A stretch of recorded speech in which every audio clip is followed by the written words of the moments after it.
This is News 25 with Deanna O'Donnell. News 25, local news you can count on. News is brought to you by J.K. Nelson Law. Give them a call, 727-9900. News is also brought to you by Desert View Hospital. You can count on us. Welcome to KPVM TV and Ace Country Radio's News 25. I'm Deanna O'Donnell. Today is Wednesday, November 30th. Well, Captain David Brokewitz with the Nye County Sheriff's Office posted a release last night concerning a wanted fugitive by the name of Ryan Sanders, who is still believed to be here in the Pahrump Valley. On November 22nd, at approximately 2:30 in the afternoon, NCSO deputies were dispatched to Malibu reference an assault. Upon arriving, NCSO deputies encountered a 74-year-old female who reported an assault and a kidnapping. It was identified that the female lived in the 1000 block of Enchanted Mesa. During the early morning hours of November 22nd, the female was asleep and was awoken by a male in her residence assaulting her. This male is identified as Ryan Sanders. This female was assaulted numerous times by Sanders in her residence and ultimately was bound and placed into her vehicle. Sanders then drove this female to Desert View Hospital, where they picked up an additional male, Richard Duncan, age 31 of Pahrump. Sanders took this female to an abandoned RV in the 3000 block of Malibu, where she was again assaulted and beaten and left to die. The female was ultimately able to get free of her bonds and was able to escape and run to the neighbor's residence, who called 911. Duncan was arrested this weekend and is currently cooperating with law enforcement. He has provided information and continues to provide information to detectives to aid in the apprehension of Sanders. The extent of Duncan's involvement is still unknown, and that portion of the investigation is continuing.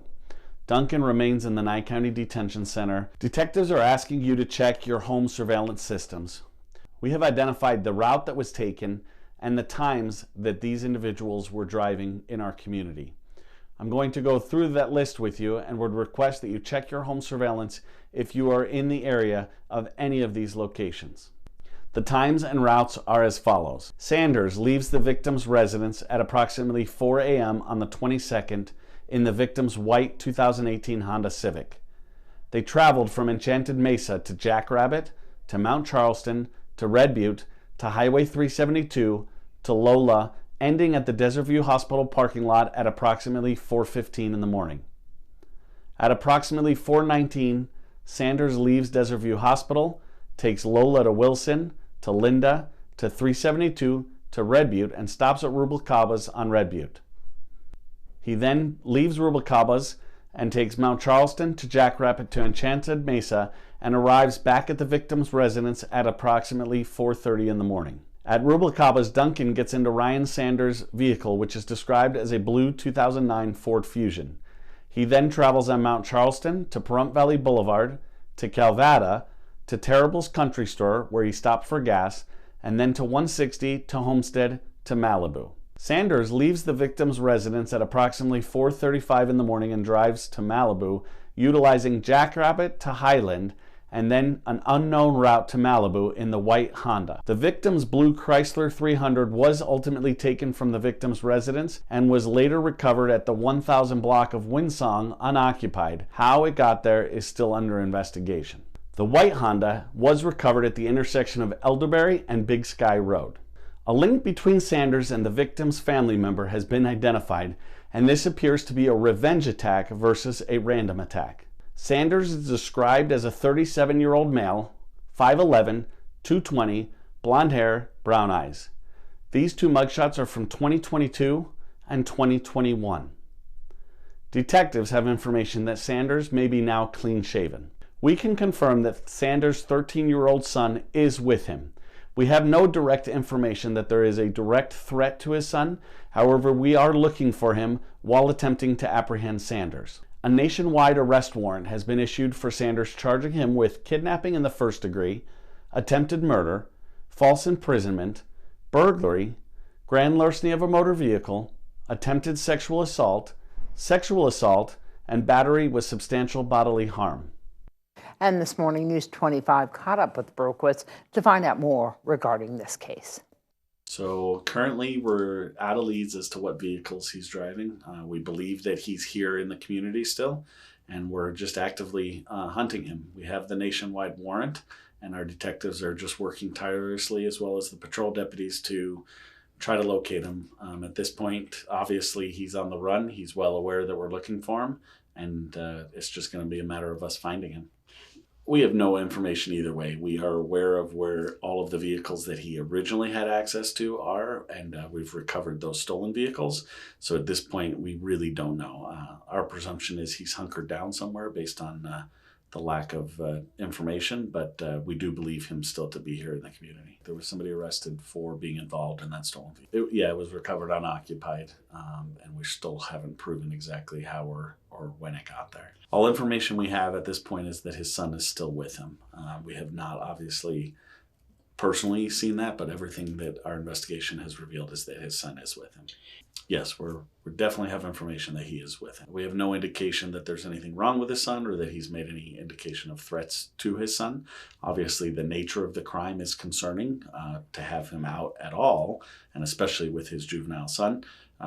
But at this point, we need to find him either way, and if we find him, then we'll find his son. We've received a lot of leads even before the reward. This is one of those crimes that members of the public, do not want to tolerate this kind of behavior in society. And so we have received a lot of tips.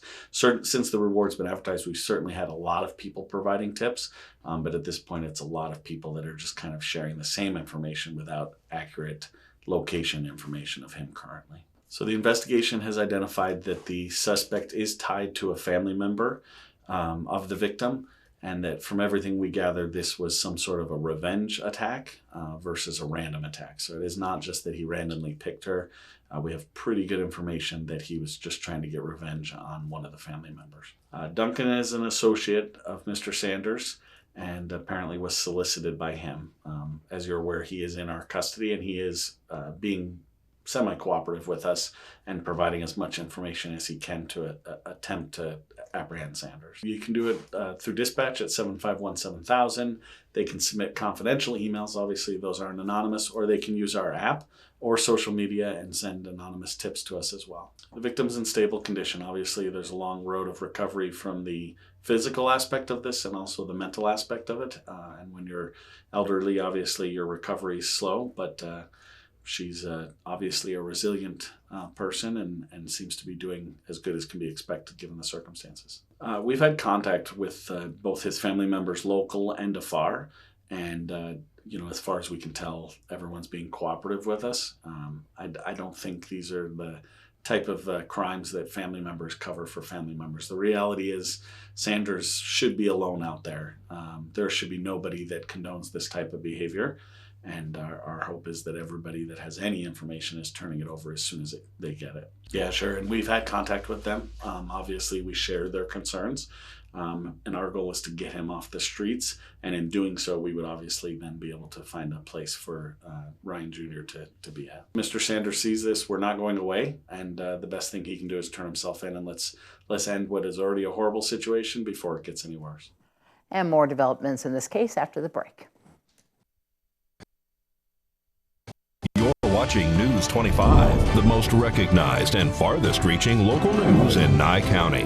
News 25, local news you can count on. This segment of the news is brought to you by John Air. For all your heating and air conditioning needs, call 775-751-2372.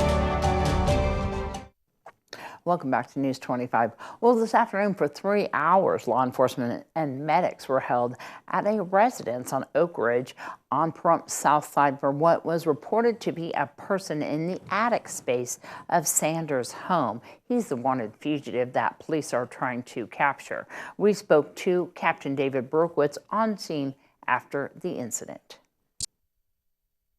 We received information that Ryan Sanders was at this residence. Detectives began to go through the building and ultimately believed they heard somebody in the attic. So we obviously took the precautions. We've got our SWAT team out here. They have made entry into the residence, and as of right now, we have no direct information that he's in there. They have launched gas in the residence and are currently searching just to ensure that there's nobody in there. It's reported they did find some evidence from our crime. So he's definitely been here, and we're going to continue to process the scene after the SWAT team has cleared the building, and then we'll process the scene and identify exactly what we're recovering. I don't know if he still resides at the Mount Charleston one or did, but this is the address that we have on file for him.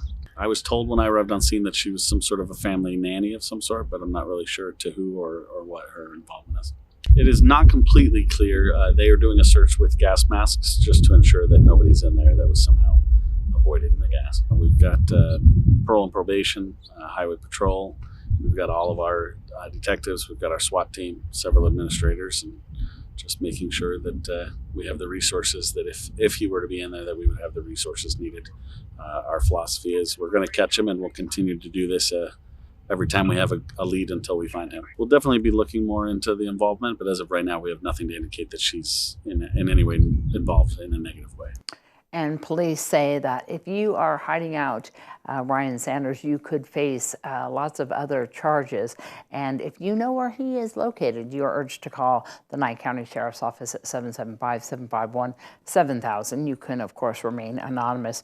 Berquist says that Ryan Sanders has a history of different charges: February of 2021, burglary, vehicle theft, possession of a stolen vehicle; March of 2021, child neglect and simple assault; September of 2021, receiving or possessing stolen property and theft of property; November of 2021, burglary, theft, and grand larceny and receiving or possessing stolen property; December of 2021, burglary, fraud, possession of stolen vehicles ×3; and in August of 2022, a controlled substance charge. Well, police say a man in Tonopah may have put drugs in another person's drink.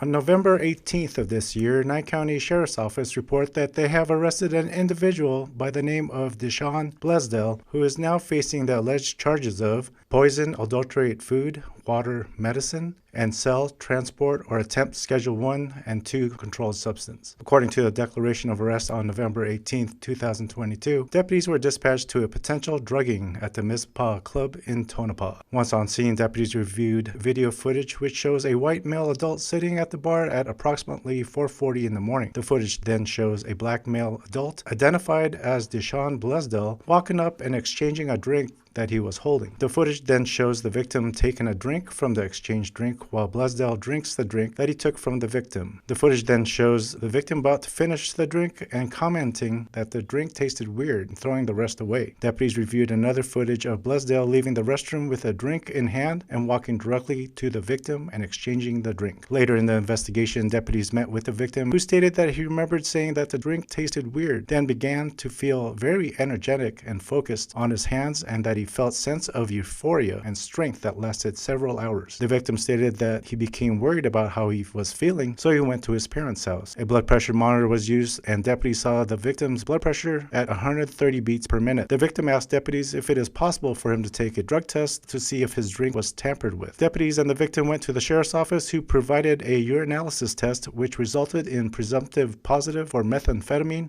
amphetamine, and MDMA. Deputies made contact with Blaisdell, who denied exchanging drinks with the victim. Blaisdell was placed under arrest for poisoning and distributing a controlled substance. Blaisdell was transported to Tonopah Detention Center for the alleged charges.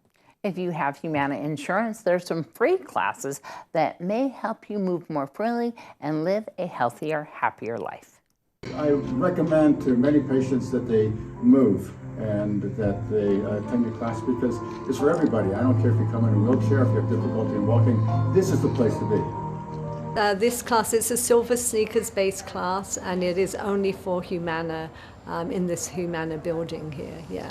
He is just very supportive, as I said, with doing lots of exercise and movement, because a lot of the patients, they may have some sort of also anxiety and mental issues where it affects your nervous system, and so doing movement, getting together, because it's like a social group as well, getting together with exercise and movement, he's seen a lot of improvement with a lot of his patients too that are doing that. Yes, because I've filmed quite a few of chair yoga videos, And so he has put them up on his YouTube channel too.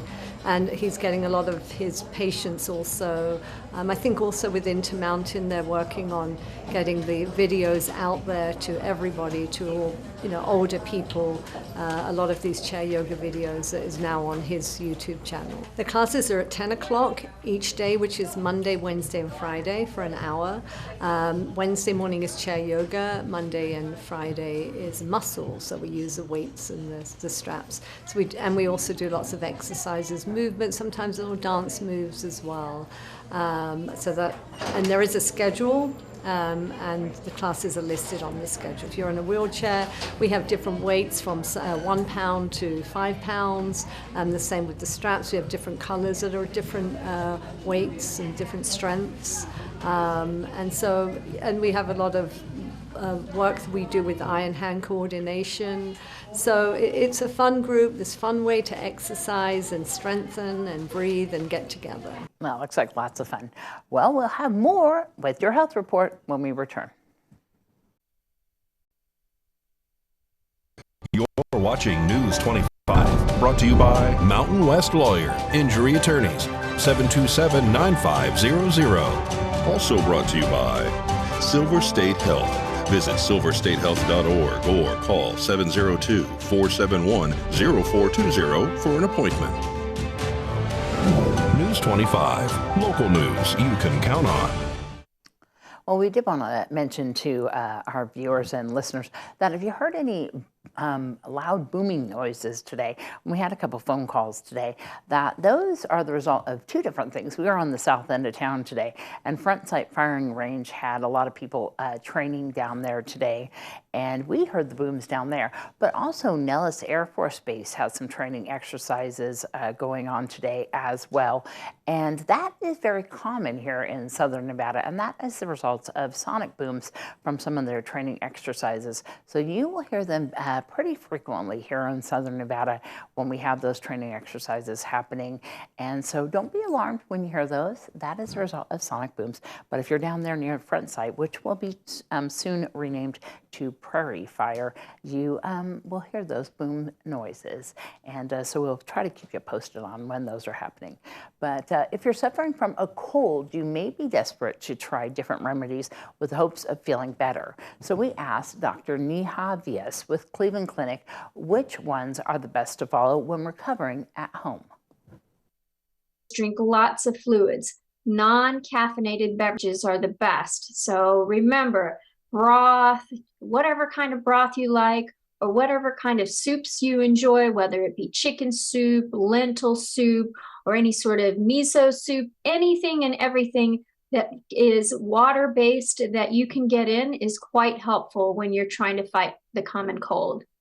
Dr. Villa says herbal tea with some honey and lemon is a good option and can soothe sore throats. And speaking of honey, research has shown a spoonful before bedtime can help a coughing child sleep. Giving your body enough rest is also recommended.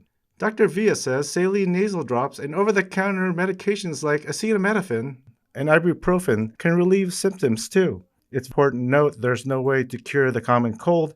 They normally just go away on their own. So you've got to be patient. However, if you are starting to feel worse, be sure to talk to your physician. If you have trouble breathing, if you find that even a few steps makes you short of breath, if your fever doesn't go away, or if your cough or other symptoms don't go away after a week, then certainly contact your healthcare provider right away. Well, Dr. Villa says it may be tempting to try some experimental remedies or supplements suggested online, but be careful, they could wind up making you feel even worse. Well, right now it's that time of year where our sunsets are a little kind of wonky. They might be a little bit upside down, I think. So we're looking at our sunset right now, Lerner and Rowe. We've had a little bit of technical difficulty, I heard. It might be that time of year. We're going to take a break and find out what our weather is for now.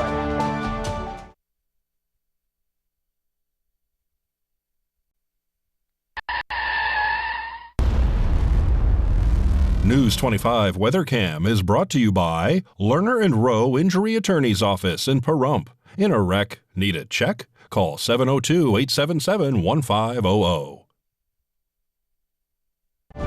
News 25 weather is brought to you by Dairy Council of Nevada. The splash of cream in your coffee, the dollop of sour cream on your burrito, the melted toasty cheese on your pizza. Undeniably delicious, undeniably dairy. Enjoy what's real.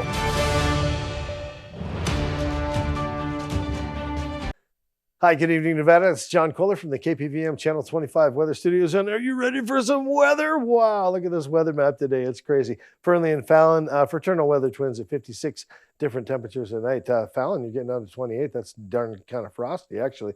Carson City hit 54 today.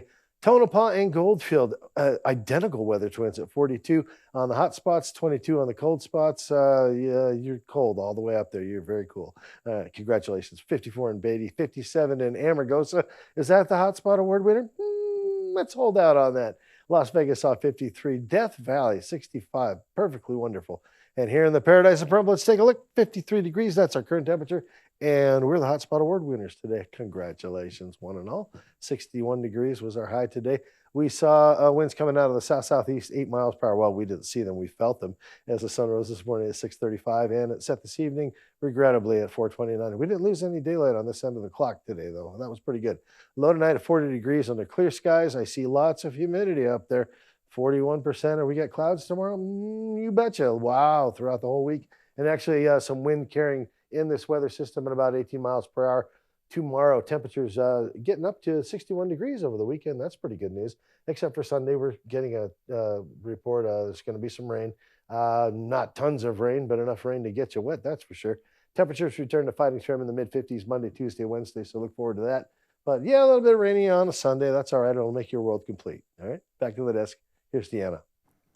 All right, remember with those freezing temperatures happening next week to take care of your plants, pipes, and pets. Definitely below those 31 degrees. It's going to definitely freeze outside. Well, that's going to wrap up this edition of News 25. I'm Deanna O'Donnell from all of us up here at KPVM TV and Ace Country Radio. Have a great night. We'll see you back here tomorrow.